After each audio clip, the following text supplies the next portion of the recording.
Halo teman-teman semua, apa kabar? Selamat sore. Sekarang saya sedang berada di Desa Wisata Pulau Sapi, tepatnya di Pangkas Rambut Bang Bima. Jadi Bang Bima ini adalah singkatan dari nama seorang alumni dari pelatihan barbershop, yaitu Bimawan Abo. Jadi kita sekarang ada di tempat Bimawan Abo. Check it out!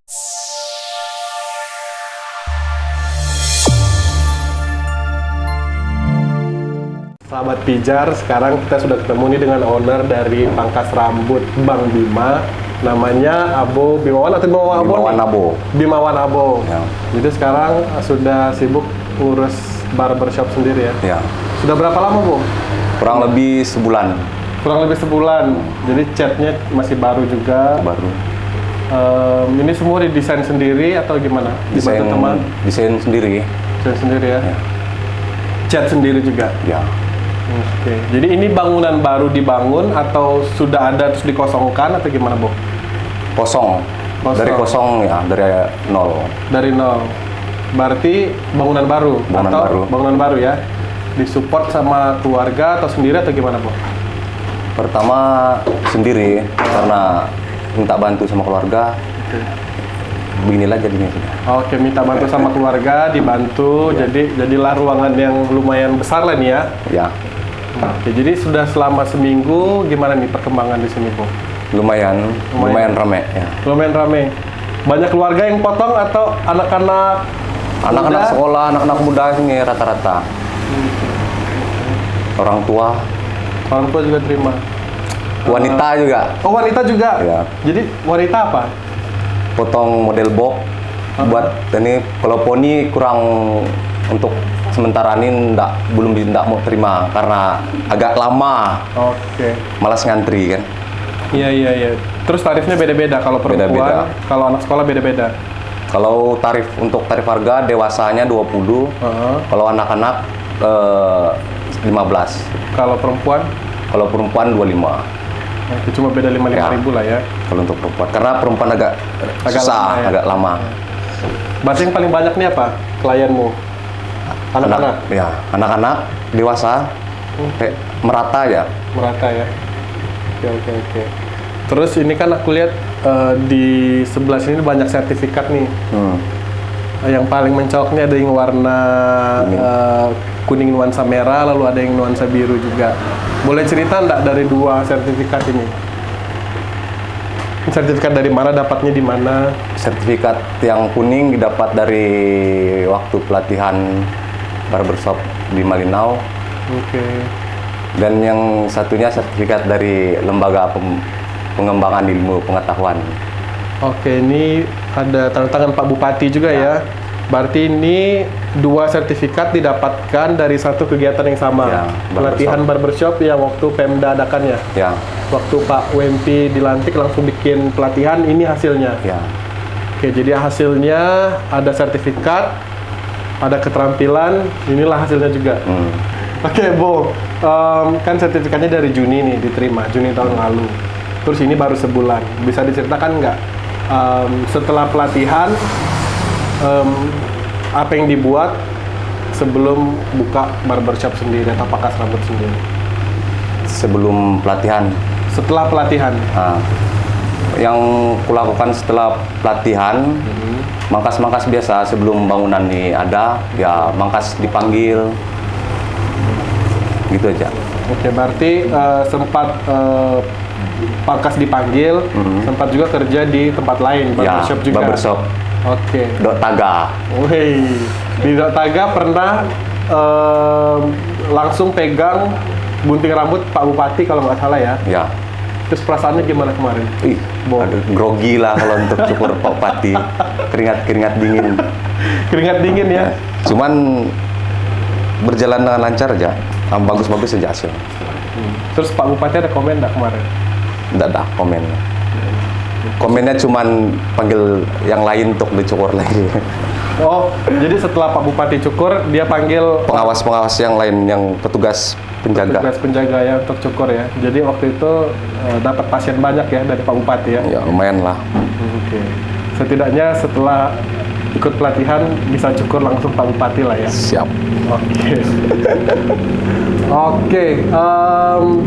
Terus kan setelah ikut pelatihan, lalu jadi tukang cukur panggilan katanya, lalu sempat kerja di barbershop, lalu sekarang buka pangkas rambut sendiri. Menurut seorang Abo, modal utama, kita ngomong modal nih, modal utama kalau mau jadi seperti ini apa sih? Apa ya? Bingung juga Bang masalah. Oke, harus punya apa? Kayak sungguh-sungguh, Pak. Niat. Ya, kayak niat, tekad ya. Ya, punya tekad. Oke. Tapi kalau buka begini kalau ndak komitmen juga juga ndak bisa. Oke. Jadi di antara modal-modal yang lain, tekad sama komitmen tuh paling Ya. modal dari diri sendiri berarti ya. Oke. Lalu kalau modal gedung atau tempat seperti ini disupport sama keluarga gitu ya. Ya. Kalau modal uang gimana? Modal apa? Modal uang. Uang. Iya. Kan biasanya ada kebutuhan nih, misalnya untuk beli cat misalnya, atau untuk beli perlengkapan apa gitu. Ya. Itu seperti apa? Ya, dari hasil yang sebelumnya, cukur-cukur panggilan, kumpul-kumpul untuk beli kayak poster nih. Ya, untuk kebutuhan yang lain, untuk cat, kalau nggak ada, ya minta bantu lagi sama keluarga untuk nambah-nambah. Oke. Jadi untuk modal finansial dari hasil kerja sebelumnya, kalau kurang minta bantu keluarga gitu ya.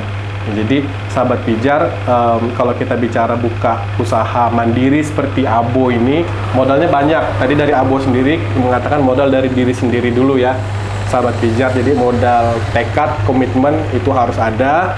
Lalu modal komunikasi dengan keluarga. Jadi kalau butuh bantuan secara finansial, bisa minta bantu dari keluarga. Dan juga jangan lupa, modal dari pelatihan itu sangat banyak sekali. Modal dari pelatihan itu yang pertama dapat keterampilan, ya kan? Abo mungkin sebelum mengikuti pelatihan dari pemerintah daerah sudah ada skill dasar untuk memotong rambut. Tapi ikut pelatihan, skillnya semakin tajam ya, semakin percaya diri. Betul. Lalu yang kedua, tentu saja modal jaringan, ya kan? Dari jaringan itulah Abo akhirnya bisa kerja di barbershop, bahkan sampai gunting rambut Pak Bupati, itu dari modal jaringan ya, yang didapatkan dari pelatihan. Dan juga yang terakhir, modal peralatan. Karena kalau tidak salah, dapat peralatan nggak dari pelatihan? Dapat ya? Apa-apa yang didapatkan? Kayaknya dapat semua. Bisa disebutkan nggak alat-alatnya? Yang untuk alat-alatnya yang dari pelatihan yang pertama, mesin, cermin. Mesin apa nih? Mesin cuci? Mesin pangkas. Mesin pangkas. Cermin, gunting, dan yang lainnya. Oh, yang di sana semua pokoknya itu ya pemberian. Dan juga bantuan dari M3 kemarin ada berupa mesin pimei, heat dryer, gunting. Itu aja. Jadi sudah dapat keterampilan dari pelatihan, dapat jaringan atau network, dapat juga peralatan ya, dan untuk modal finansial dibantu sama keluarga. Dan tadi yang paling penting niat, komitmen. Sekarang kan saya perwakilan dari teman-teman M3 Milenial Malino Baju sudah ada di sini nih bersama-sama dengan Abo. Ada pertanyaan nggak yang mau disampaikan ke kami? Oke. Pertanyaan saya cuman singkat ya sih Bang. Siap. Tentang perhatian Abang sebagai ketua M3, kami butuh perhatian apa lagi untuk ke depan. Apa yang M3 bisa berikan kepada teman-teman ya? Ya itu. Nah jadi Abo dan sahabat pijar, beberapa program yang sudah dicanangkan oleh M3 untuk tahun ini. Yang pertama, kita akan melakukan kunjungan kerja ke desa-desa.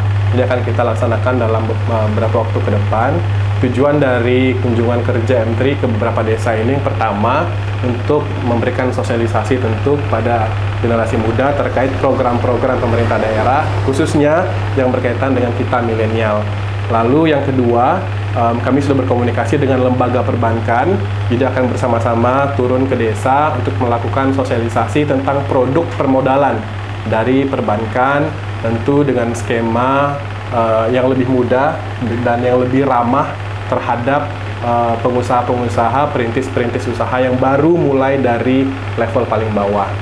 Dan berikutnya kami juga ingin menyerap aspirasi teman-teman milenial, kebutuhan pelatihan apa saja sih, karena tentu masih banyak teman-teman milenial yang belum mengikuti pelatihan atau mungkin belum mengikuti karena bidang yang mereka minati belum dilaksanakan. Jadi kami mau dengar kebutuhan teman-teman di lapangan seperti apa, dan ini nanti kami akan sampaikan kepada pemerintah daerah sebagai pemilik dari program Milenial Mandiri, di mana kami entry di sini tugasnya sebagai pendamping, pendukung dari program Milenial Mandiri. Dan rencana ke depan, ya seperti yang sudah kami lakukan kepada teman-teman di barbershop, beberapa alumni yang kami lihat memang sudah punya aksi nyata di lapangan, kami support dengan pemberian alat yang beberapa waktu lalu sudah kita lakukan. Jadi kita melihat juga teman-teman alumni yang serius, kita akan dukung juga. Pesan seorang Abo Bimawan kepada teman-teman, baik alumni pelatihan ataupun yang belum pernah ikut pelatihan, kalau mau merintis usaha itu apa sih pesan? Ya, pesan saya untuk teman-teman yang sudah mengikuti pelatihan barbershop, semoga apa yang sudah kita dapat bisa dikembangkan di tempat kita masing-masing atau di daerah kita masing-masing. Dan juga untuk teman-teman yang belum mengikuti pelatihan, semoga ke depan misalnya ada pelatihan, semoga teman-teman ada niat untuk ikut bergabung dalam pelatihan tersebut. Terima kasih. Oke, terima kasih Abo. Jadi sahabat Pijar, hari ini kita mengunjungi tempat dari seorang Abo Bimawan, alumni pelatihan, dan Abo sebagai pelaku di sini membuktikan bahwa untuk menjadi seorang milenial yang mandiri itu tidak hanya membutuhkan program yang bagus dari pemerintah, bantuan yang komplit dari pemerintah, tapi juga niat, kesungguhan, komitmen dari seorang milenial itu sendiri, karena pada akhirnya yang bisa mengubah diri kita adalah diri kita sendiri. Jadi semangat, dan semoga ke depan makin banyak lagi abo-abo yang lain yang bisa merintis usahanya.